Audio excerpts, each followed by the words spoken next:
All right, 97.7 Outlaw Radio FM listeners, you already know what time it is, and right here, right now, we actually have the one and only, the legendary. We got Fat Father right here, live on the line. How are you doing this evening?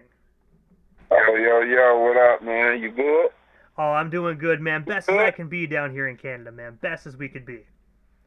Hey, I hear that. I hear that. I appreciate you having me on, brother. Hey, man, I gotta say first and foremost, man, you are most certainly welcome. But I've been a fan of your craft for a long time, man, since the early 2000s. So thank you for just giving us a bit of your time here this evening on the radio station airwaves. Man, it's always a pleasure, man. Especially for those who know where I come from and know the work that I put in. You know what I'm saying? And also as well, man, taking you to the year 2000. I have to ask you, man, like you made your debut actually on the Team Raz album, a debut album. Sorry, I was wondering how did that opportunity actually arise for you, and of course, what was it like just working on that project so early on in your career? Yeah, it's the Teamsters, rap's first lyrical union. I come from like I started when I was about 15 years old. I met a cat from Detroit named Anthony Singleton, and I started working with Anthony Singleton, and through him I met Christopher Cobb. Now, me and Christopher Cobb would become more like brothers, and he basically started schooling me a little bit deeper on hip hop. And like when I met Cobb, I didn't even know how to count bars. Cobb schooled me on that, and being a little bit deeper with metaphors, and we actually created the Teamsters, which was not supposed to be a group, but more like a lyrical union of groups and artists within a group. And I gotta say, man, that's actually pretty amazing. It just shows how things can actually unfold through time, man. Because like you said, you weren't supposed to be a group, but you guys ultimately did become one. Right, but it was still groups within the group. So you had, the Teamsters. It was a big crew of us, but we had Debo the Blessed Child. She was a solo artist. And we had Hoffa the President, who was a solo artist. I was a solo artist, but me and Hoffa also had a group called Fatt and Hoffa. And, we had the Outdoorsmen. We had another group within that group, and they were oh my God, I'm getting old, man. Uh,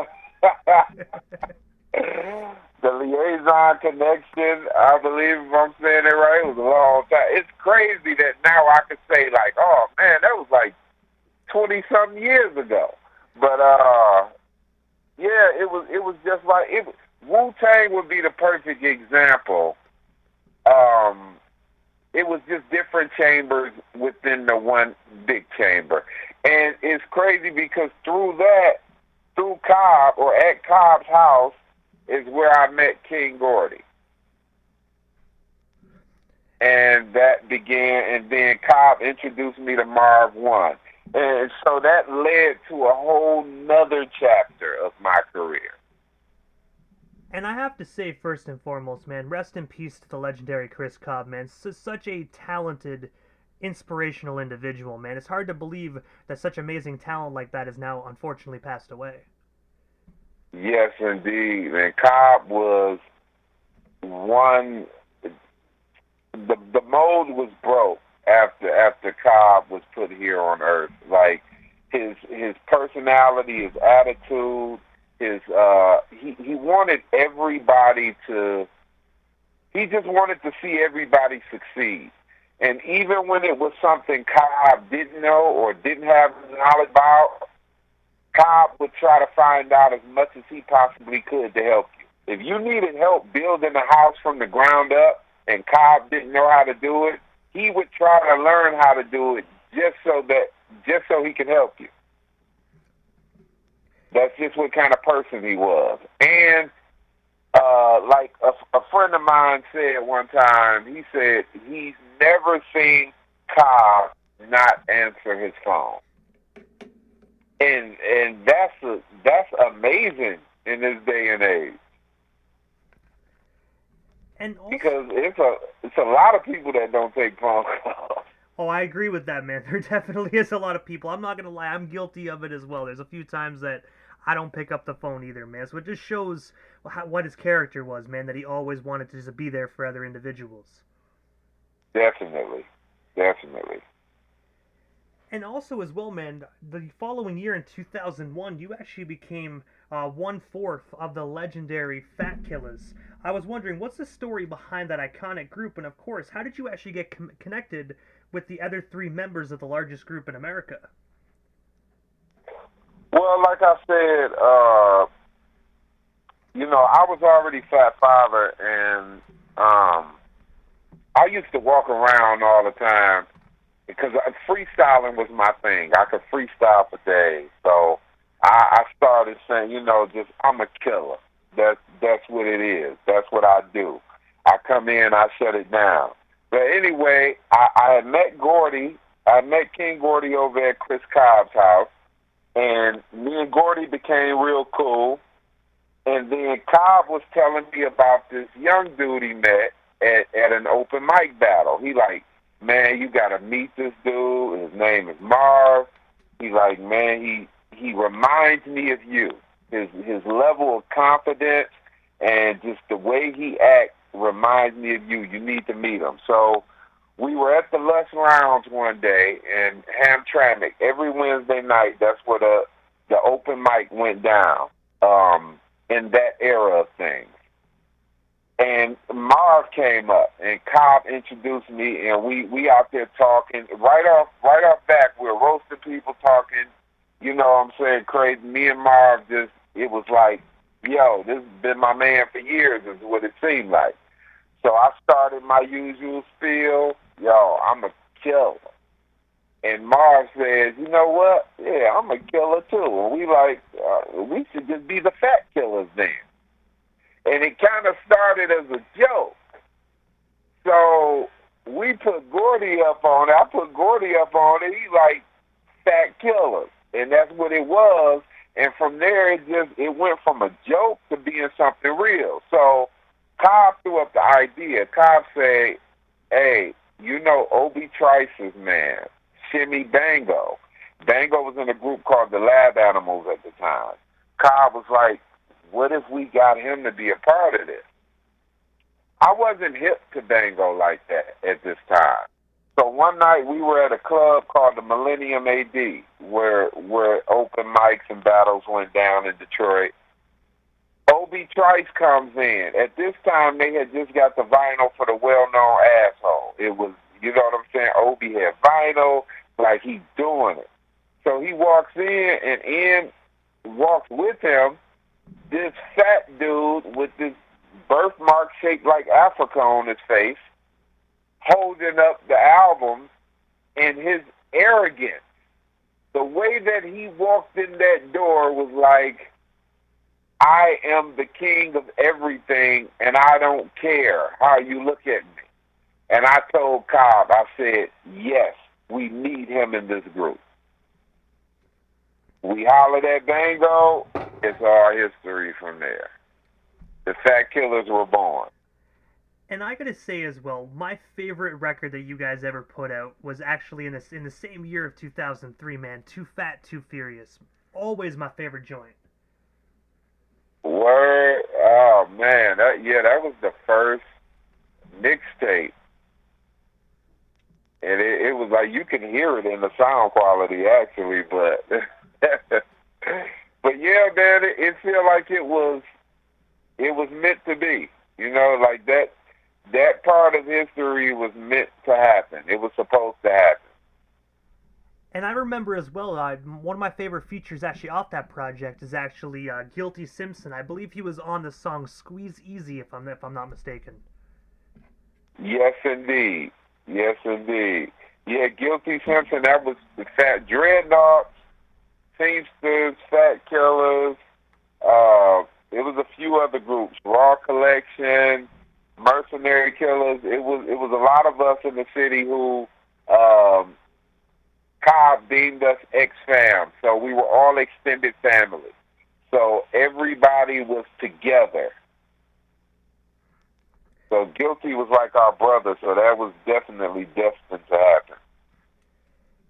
And also, as well, in the year 2003 as well, you were actually featured on Proof's album, I Missed the Hip Hop, on the track Run in Your Mouth. I was wondering, how did you actually initially get connected with Proof? And of course, what is one of your most memorable moments you shared with the late, great Detroit MC? Well, I actually known Big Proof since I was 15, just from being around at the clubs. And Proof actually knew my father, and I knew Trick and Big Proof have been like my big brothers since I started my journey. They've always embraced me. They were the first two OGs to really embrace me. So Proof told me, years before, like Proof and Trick, if there's something that you want to do, we're here to support you. And when you start doing it, we're going to be there to support you. Trick was the first person to ever buy any music from me. Big Proof was the first person to ever write me a check for a feature. And on that particular song, it's crazy because Proof wasn't even in the studio when I recorded. He just called me and said, hey, I need you to go up to the studio and record a verse on this song. They already got it ready for you. And, of course I did and made it happen. And one of my favorite stories from Proof was when he did Searching for Jerry Garcia. Originally, I did the intro for that album. But the intro didn't work out, which is understandable. He had something different in mind, so my man K Nice ended up doing it. But the day that we recorded the intro, Proof told me to be at the studio at 3 o'clock. I was at the studio at 3 o'clock. In fact, I had my girl drop me off, and I told her she can go ahead about her business. I get to the door, and the door is locked. Call Proof, he's not there yet. I stood out there for like 2 hours.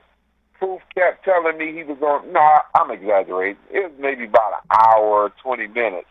Proof kept telling me he was right around the corner. But time kept going, and I was so pissed that by the time like an hour went by, I had already made a decision that I wasn't going to do it. I was mad as hell. I'm like, man, you got me standing out here. At one point, he stopped answering the phone after telling me he was right around the corner. My ride has gone, so I'm just out here pissed. So I'm like, I'm not doing it. A truck rolls into the parking lot. Proof opened the passenger door, didn't let the truck stop. He jumped out the truck, he tucked and rolled on the ground, and he jumped up and gave me a hug with the Proof spirit, and it was all good. I forgot about the anger. Like, because that's what type of effect Proof had on you. Like, Proof could piss you off. But once you seen him and you felt the spirit and you felt the vibe, you'll be like, man, P. It was just all love, man. So that's one story I would never forget because I was pissed off until he tucked and rolled up out of that truck. And also, if you think about it like this, how can you be mad at him after he just pulls some dope ass James Bond type shit? Exactly. That's what I'm saying. Like he always, when you saw him, he did something to make you say, man, how can I be mad at you? I can't be mad at you, man. And I gotta say, man, most definitely rest in peace to the late great Proof, man. That's another individual I grew up listening to, man, during his like D12 days and whatnot, man. Such a talented MC, man. I can only imagine what Proof would be doing today if he's still here on Earth, man. Because such a talented individual, man. I could only imagine what he'd be doing. Definitely. I know Proof's social media presence would be off of the charts. Like I could see Proof having like the same Instagram presence as Will Smith, like just with some of the things that he does. So yeah, that would have definitely been a sight to see. And also as well, your debut self-titled album was actually released in 2008. That was actually produced by yourself and Trick Trick. I was wondering if you can tell us a bit more about a bit more about those studio sessions, and of course, what was it like having Trick Trick's production sound on your album? Trick is just a very creative person, very talented person, and I don't think he gets the credit that he deserves as far as creating and making music and actually being when you look at the history, Trick has made every genre of music almost. From the booty jit music to gangster music to every genre. So with this project, with that particular project, he brought all of that almost. You know, from the smoothness in the production to the rugged production, and it was an adventure to create with him. And I'll always appreciate any opportunity I get to work with Trick Trick. And I gotta say as well, like his production sound on that record was just it was out of this world, man. I still remember listening to that and listening to those production tracks and just get blown away every time I still listen to it today. Yeah, yeah, and some people even like the track "Thanks for My Child." Some people even surprised that Trick Trick produced that. Yeah. And also as well, Hello. man, you were actually the co-founder of Early Ventures LLC alongside your brother Jerry. I was wondering what made you guys actually decide to start up that company, and of course, what services do you actually offer to the general public today? Well, actually, it's an investment company, so there's no particular. Um, we don't really have a roof. We invest in everything. We invest in real estate. We invest in anything that makes sense. You know, as far as stock market, my brother himself actually created a fund that invests other people money. He's also a consultant, and we just brought that in the name Early Ventures stemmed from our brother who passed away. His name was Samuel Earl Ford. So we created Early Ventures in honor of him because there was a lot of things that we didn't have growing up as far as financial literacy and financial education. So we wanted to do something in our brother name that not only helped our future generations and our family, but also reach out to other people from our community and help them learn how to get on the road to invest in their money. And I gotta say, it definitely sounds like a phenomenal company, man. Like, if anybody does have any, like, investment ideas, like, how do they actually go about getting a hold of your company to see if you guys are willing to invest in that product or company? Well, people could always reach out to us initially by email, earlyventuresllc at gmail.com. We're also pretty reachable on social media just by reaching out to us. My brother's at Real Jerry Ford, and of course I'm at Fat Father. So it's not really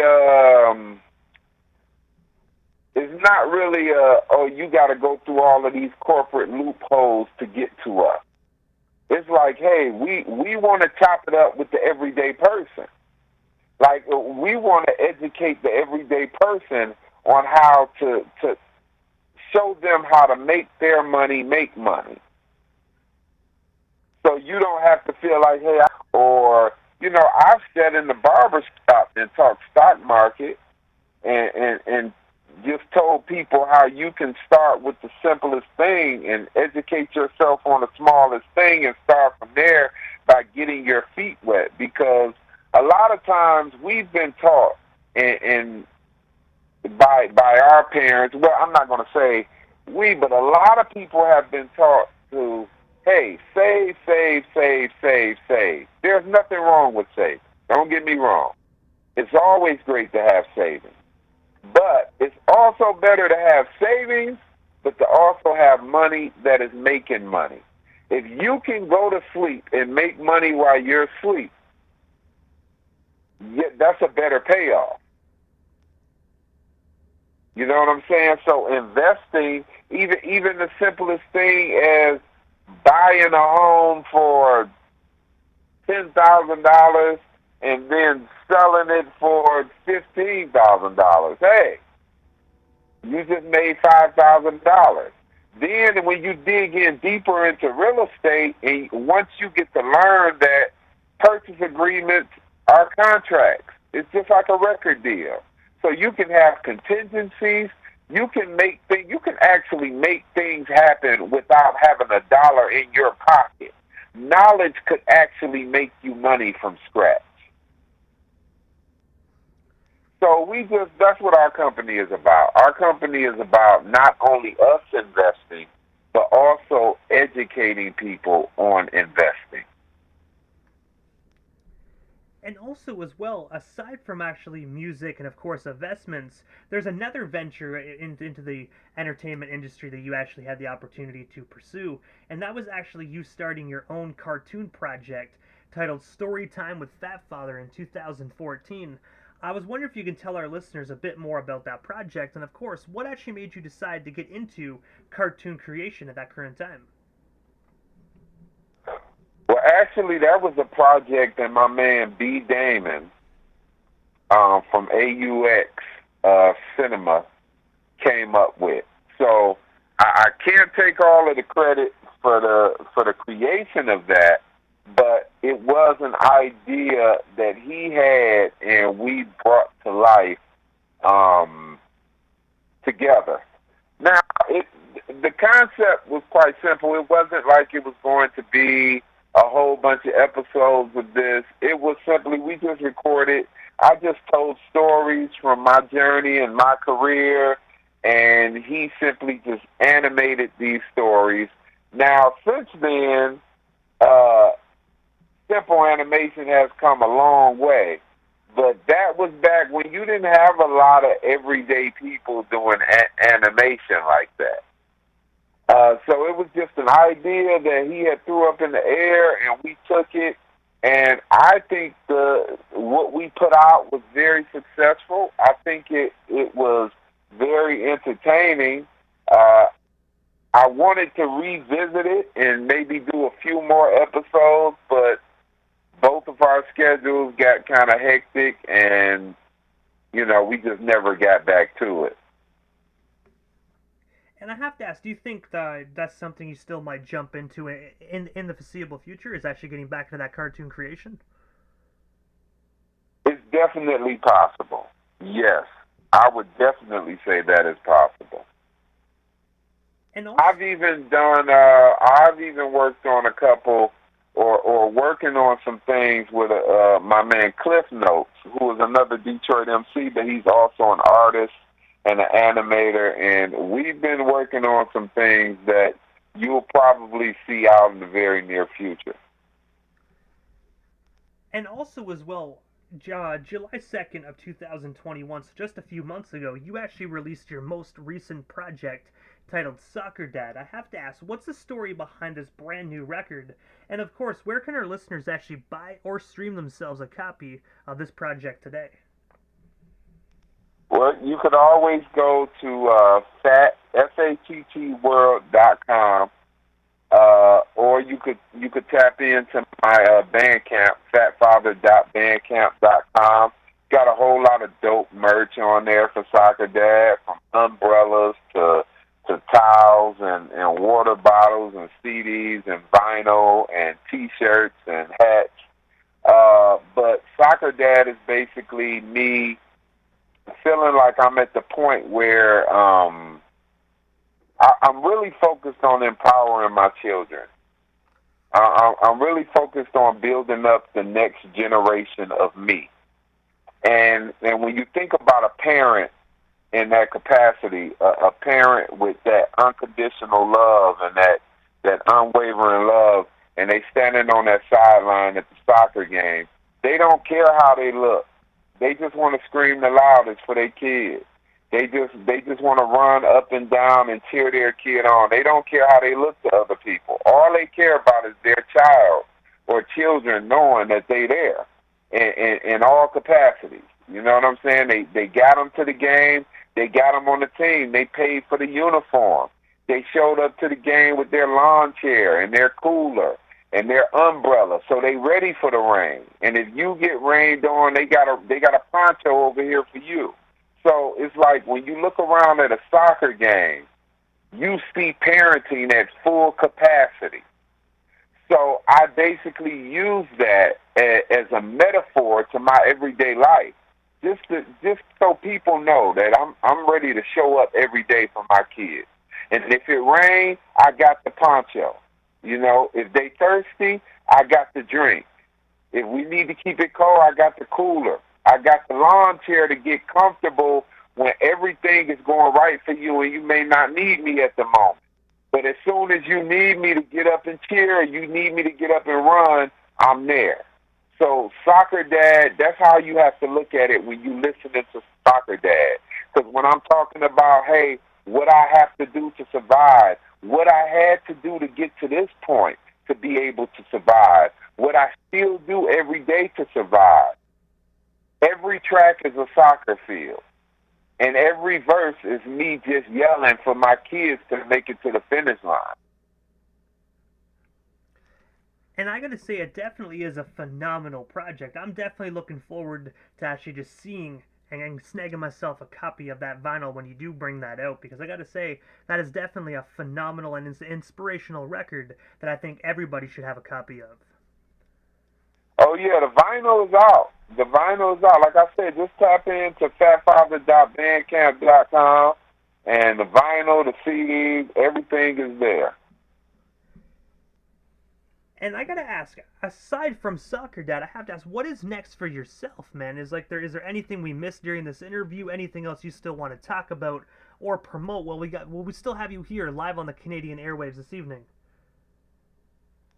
I got a few things I'm working on. Like me and Foulmouth produced the entire Soccer Dad album, and me and my man Foulmouth working on a few other things, but my son also is working on a project that he'll be finishing up soon. And this little dude, 13, and he produced the entire project himself.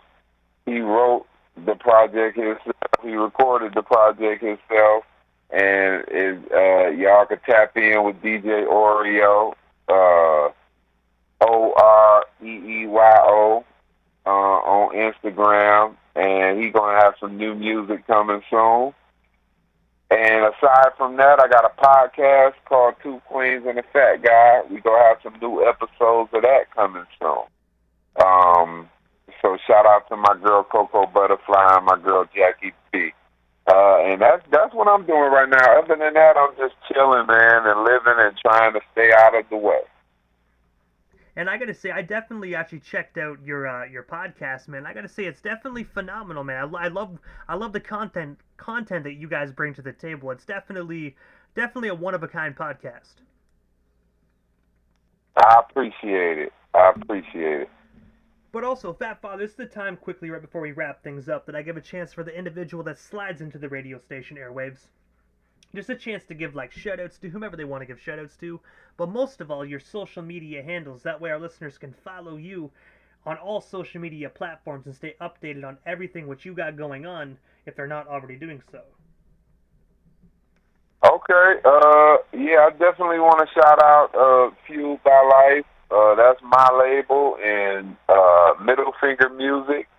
All of my people over on Middle Finger Music. My man Blizzard, the Mad Scientist, just dropped a dope album that I'm on, and Marv One is on, and Big Herc is on, Isaac Caster, Guilty Simpson. Y'all go check that out.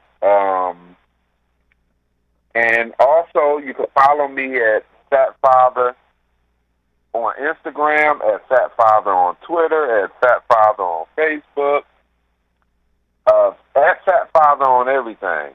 And I even got on Instagram you can follow Fit Father, FITT, because Fat Father done lost about 150 pounds.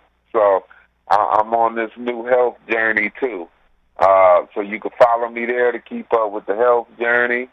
And hey, that's about it. Again, tap into fatworld.com and fatfather.bandcamp.com for the music and the merchandise.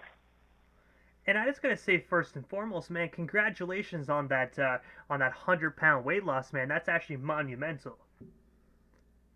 I appreciate it, man. Yeah, I'm getting ready to do my first half marathon, so we go see how this go. Hey, man, I bet you're gonna tackle that marathon like it's nothing, man. You know what I mean?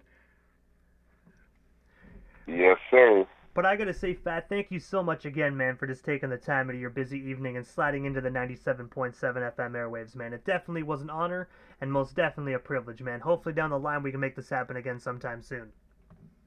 Hey, anytime you're ready, man, just hit me up. Most definitely, man. Sounds like a plan. Thank you so much, and definitely have yourself a wonderful night. All right, you too. Peace and love, man.